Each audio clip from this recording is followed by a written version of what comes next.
नमस्कार दोस्तों, मैं सुधीर चौधरी और आप देख रहे हैं नेशन फर्स्ट टीवी। दोस्तों, आज एक खबर ने देश और दुनिया में खलबली मचा दी। ऐसा शोर कि मानो सौदे पर कल ही दस्तखत हो गए हों।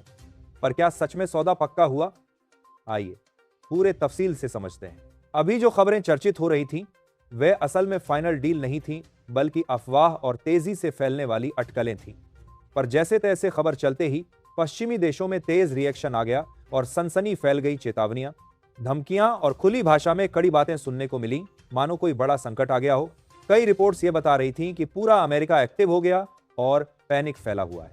असलियत यह है कि अभी तक कोई आधिकारिक पुष्टि नहीं आई कि भारत सचमुच रूस के साथ यह समझौता कर रहा है या नहीं।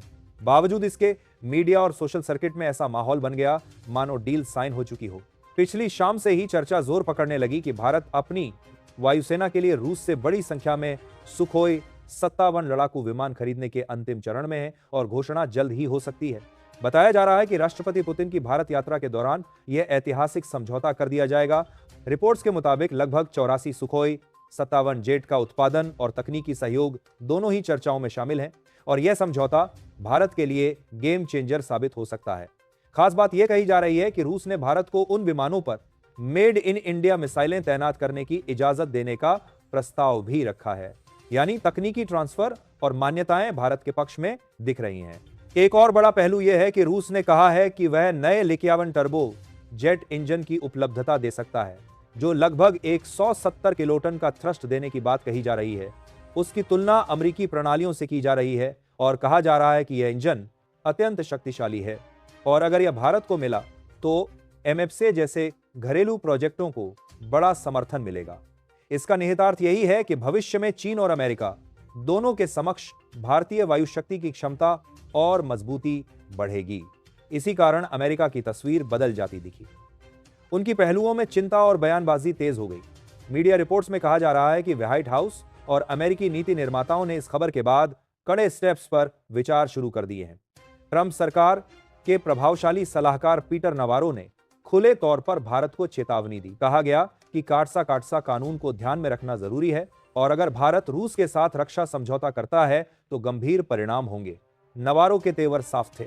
उन्होंने कहा कि अमेरिका भारत पर कड़े प्रतिबंध लगा सकता है, वीजा पाबंदियां, फाइनेंशियल असिस्टेंस में कटौती और किसी प्रकार के लाइसेंस कॉपरेशन पर रोक। उनका संदेश स्पष्ट था। अगर भारत रूसी रक्षा सौदे करता है तो अमेरिका कठोर कदम उठा सकता है। उपर्युक्त बातें जिस तरह से कही गईं, उससे तनाव का माहौल बन गया है। दरअसल काटसा की जड़ें 2017 की अमेरिकी नीति में मिलती हैं। उसका उद्देश्य रूस को दबाना और उसके हथियारों के बड़े सौदों को रोकना था। अमेरिका चाहता है कि कोई भी देश रूस से ऐसी तकनीक न ले जिससे उसकी सुरक्षा प्रगति को चुनौती मिले। उनकी चिंता यह है कि अगर भारत रूसी सिस्टम अपनाएगा और तकनीक हासिल कर लेगा तो अमेरिकी हथियार नीति और बाजार पर असर पड़ेगा। यहां यह भी उल्लेखनीय है कि भारत ने पहले भी अमेरिकी प्रस्तावों का अलग रवैया अपनाया है। कुछ समय पहले F-35 खरीदने के प्रस्तावों को भारत ने ठुकराया था और स्वतंत्र रुख अपनाया। वहीं भारत ने अमेरिकी टैरिफ नीतियों पर भी अपने हितों के अनुरूप फैसले लिए हैं। ऐसे में अगर भारत सुखोई 57 जैसी डील करता है तो नेटो स्तर पर अमेरिका की स्थिति प्रभावित हो सकती है। यही कारण है कि अमेरिका की प्रतिक्रिया तेज दिखी। अब हम आगे बढ़ते हैं कि इस पूरे परिप्रेक्ष्य में भारत की स्थिति क्या है और यह इतिहास में किस तरह दर्ज होगा। पर उससे पहले अगर आप चाहते हैं कि भारत की आवाज दुनिया भर में पहुंचे और देश आत्मनिर्भर बने तो इस वीडियो को लाइक कर दीजिए और नेशन फर्स्ट टीवी को सब्सक्राइब करना न भूलें। पहली बात, जब यह खबर अमेरिका तक पहुंची कि भारत जल्द ही सुखोई 57 के संबंध में बड़ा ऐलान कर सकता है तो व्हाइट हाउस में हलचल तेज हुई। वहां के नेताओं और राजनीतिक सलाहकारों ने तुरंत प्रतिक्रिया दी और भारत को खुली चेतावनियां दी।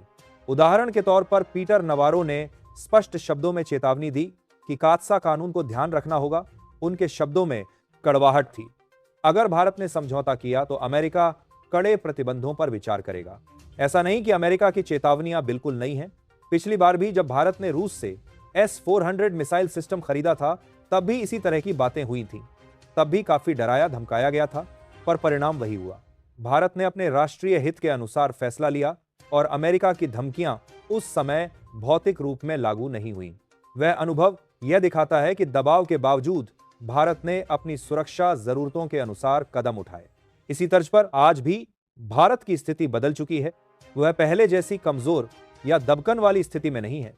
भारत अब अधिक आत्मविश्वासी और रणनीतिक रूप से सक्रिय है। रक्षा सहयोगों के फैसले आज राष्ट्रीय सुरक्षा और आत्मनिर्भरता की वजह से लिए जाते हैं, किसी के दबाव में नहीं। रूस भारत का सुरक्षा संबंध पुराना और मजबूत है। दशकों से दोनों देशों ने रक्षा क्षेत्र में सहयोग रखा है।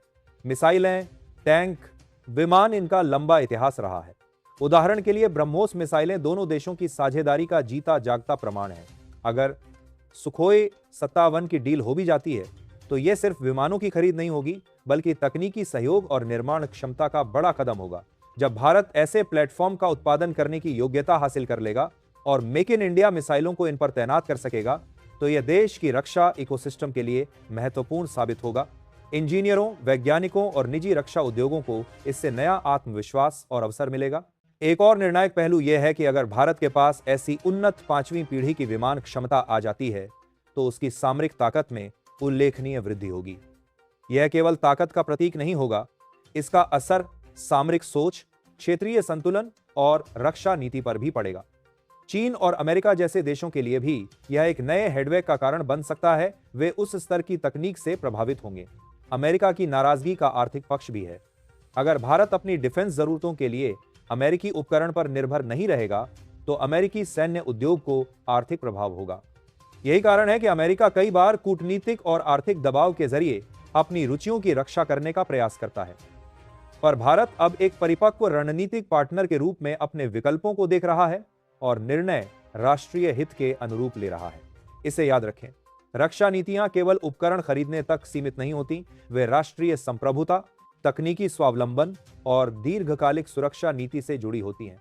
यही कारण है कि भारत हमेशा अपने हितों के अनुसार फैसले करेगा, जैसा कि उसने S-400 के मामलों में किया था।